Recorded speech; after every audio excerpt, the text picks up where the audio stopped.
All right, everybody, welcome back to this Slayer album review series. We've made it, through the first two albums in the 90s. We made it last time to Divine Intervention, where we saw Dave Lombardo, exit the band and had Paul Bostaph, who, I revealed I prefer as a drummer. But, to each their own. I totally dig Paul Bostaph. I think he had a hell of a way to jump into the band with Divine Intervention. But that was 1994. This time we're looking at 1996, Undisputed Attitude. This time, not so much of a cool album cover, just really weird, negative image of it looks like the band or a bunch of fans or something in the crowd, something going on, but it's just a little weird. I do like on the CD, like the jewel case has like the red right there. I think that is pretty cool, but Undisputed Attitude. So what this is a cover album, but except for one track, the last track that we will cover on here, Gemini, that is actually a full length, just studio recorded Slayer track. So that at least it's got that on there, because as you guys, if you guys have seen my channel, I think we've looked at one cover album, and even in that one, I think it was Ozzy's Undercover. I think that's the only one we've looked at so far, and for one, I don't like that album. And I also said in that, when that was a while back, we did that. But, just a refresher, I'm not the biggest fan of covers albums. I'm just not. I don't mind covers on a cover song, or maybe even two on an album. I mean, look at on South of Heaven, where we had, Dissident Aggressor. We had that Judas Priest cover that was just freaking incredible. That fit perfectly on the album. But as far as cover albums go, I'm not typically, too big of a fan of them. But they do have some pretty damn good stuff on them sometimes, and it doesn't mean I hate them all, right? There are some amazing cover albums, in fact, out there. They do exist. But just, typically whenever I, am listening through a band's discography or whatever, and trying to listen to all their albums, or in this case, going back through the discography here of Slayer, I'm like, here we go, the cover album. And on this one, they're covering a lot of punk bands, which I'm not really a big punk fan, and I get that that inspired them or whatever, and were big influences on them. Or I'm just for me personally, I'm not really a big punk music guy. I don't like the Ramones, I don't like the Misfits, I don't like a lot of these bands that people. Like the Clash, don't like them. A lot of these big punk bands, people will be like, oh my gosh. But I'm just not really a big fan of punk music. And some of these bands were really, most of them, I don't really, I've not heard of these punk bands. Like Verbal Abuse, I've never heard of them. There's a lot of their stuff getting covered on here. Some other bands that are just three, I think there's one or two bands that are literally like three letter bands. Like it's just like a letter dot, letter dot, letter dot. And there's two bands like that on here and I can't really remember. Again, I don't know those bands. So this is kind of a different cover album to me, because, especially even on most cover albums, I would say that I do listen to, I know at least 75% of the material for the original artist. This one, didn't really know, I barely knew any, and barely know any. I haven't really ventured out to listen to the original versions, because I just am not really a big fan of punk music. But with all that being said, we open this thing up with Disintegration, Free Money, which, as this is going to be kind of the trend here on this album, these punk these punk covers, they're just 1 minute, maybe 1 minute and a half, maybe 2 minute tracks that are just this done. So it's you blink, you miss it kind of thing. And it's not that it sounds terrible with Slayer doing it, because obviously they're awesome at really, really fast stuff and everything. Whoop, camera's falling a little bit. There we go. But they Slayer. I mean, they're great at really, really fast and super powerful and heavy stuff. But it's you can't really it doesn't even give you a chance really to jump into this thing and get into it whenever it's just a minute song. So it's kind of a lot of forgettable stuff on here, and it's pretty much the same thing with that's just kind of how it's going to go a lot on this album. A lot of my comments are going to be kind of redundant here on this thing, because that's just kind of what's going on here. So track number 1, Disintegration, Free Money. That's kind of what happens. It's not like, oh my God, I hated that. That was horrible. It was just like, okay, you blink, it's over. And it kind of follows,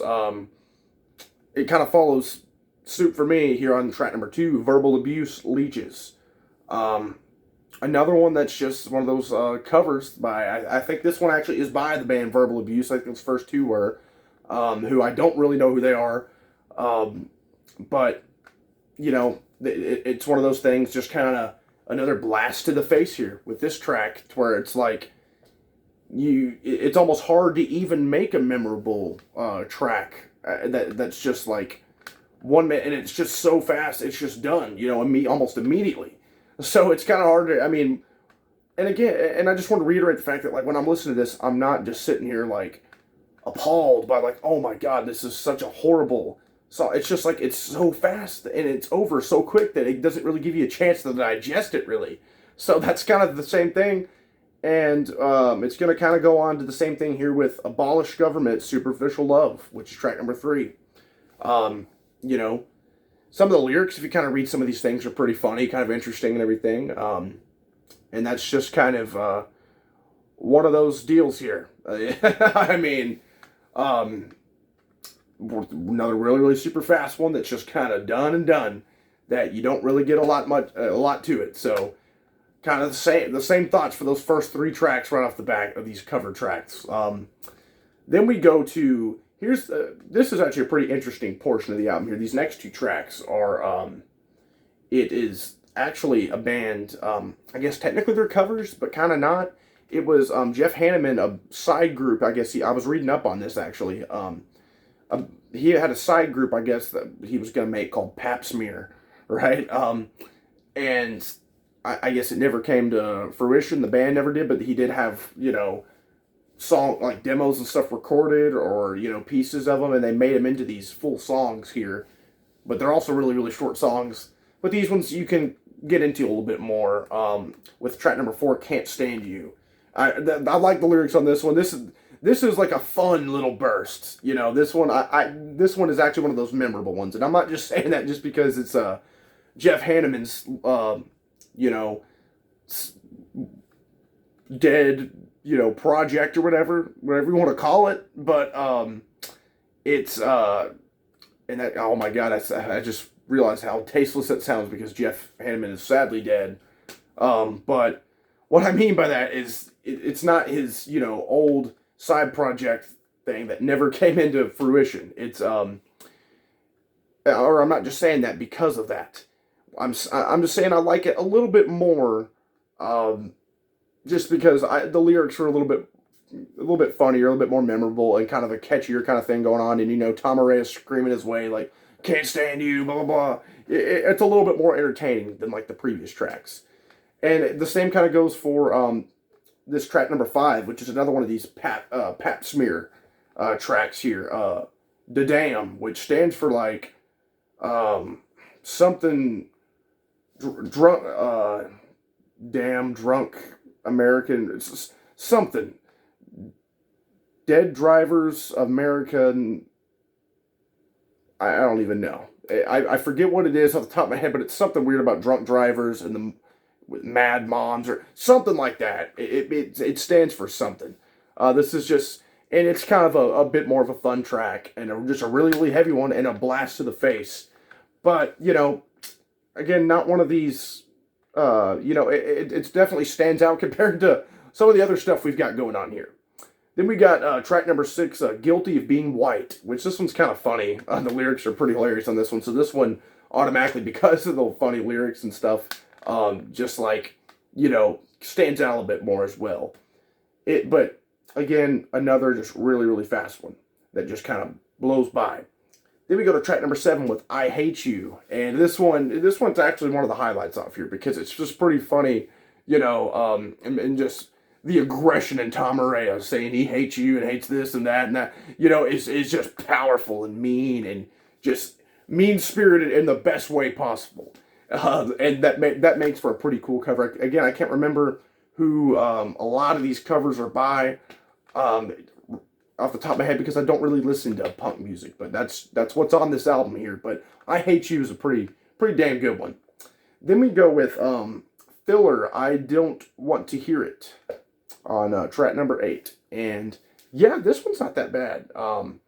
This one actually has a little bit more length to it. I think, maybe 3 minutes or whatever.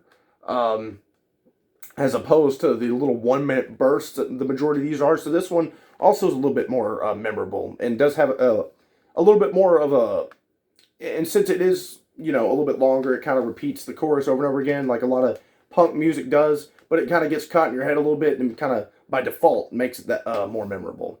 Then we go with Spiritual Law with track number 9, which another one of these little burst tracks, but some cool lyrics on there or whatever. Then Mr. Freeze as track number 10. Another fast-paced, again, I hate to be redundant here, but this is just kind of what's going on. These just bursts of tracks that are really, really heavy, really, really fast, that don't give you a lot of time to digest them. That's just kind of my thoughts on this album as a whole, but, we'll run through them here because things will be getting a little bit different as we close out here. Violent Pacification. This one was pretty fun. That one was a standout amongst the rubble here, for sure. Then we got track number 12, Richard Hung Himself. Very interesting title, for sure. But the title stands out, but not really the song, for me, at least. Then we go to track number 13, which I do totally dig. It's a cover of, Iggy Pop and the Stooges, I'm Gonna Be Your Dog. Well, they titled it I'm Gonna Be Your God because it's Slayer we're talking about. And this is a fun one. I do totally dig this track.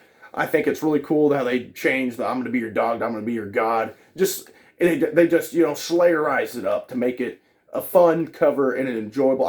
If they were going to even do, like, covers and just, by a lot of bands, just swap up, like, maybe a lyric or two or, like, or a word or two, Slayerize it, like I said, the title of it or whatever, and Slayerize the song, I would have been a lot happier with this album overall. Kind of like what they did on I'm Gonna Be Your God. That makes for a pretty badass song.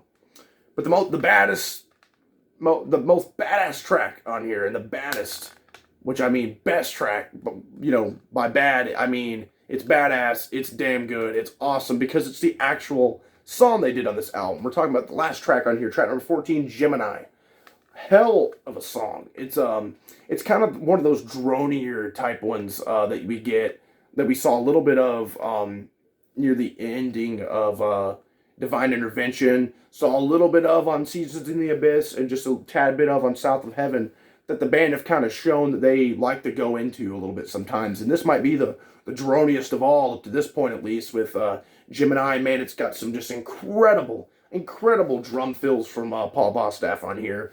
In between these verses, you just get the long, drawn-out chords being strummed by Kerry King and Jeff Hanneman, and then just these nuts, just incredible drum fills. I love the riff, too, during the chorus, like the, Tom Araya, Gemini, and then that riff comes in that's just monstrous, just super, super tuned down, which just makes for a really, really awesome song.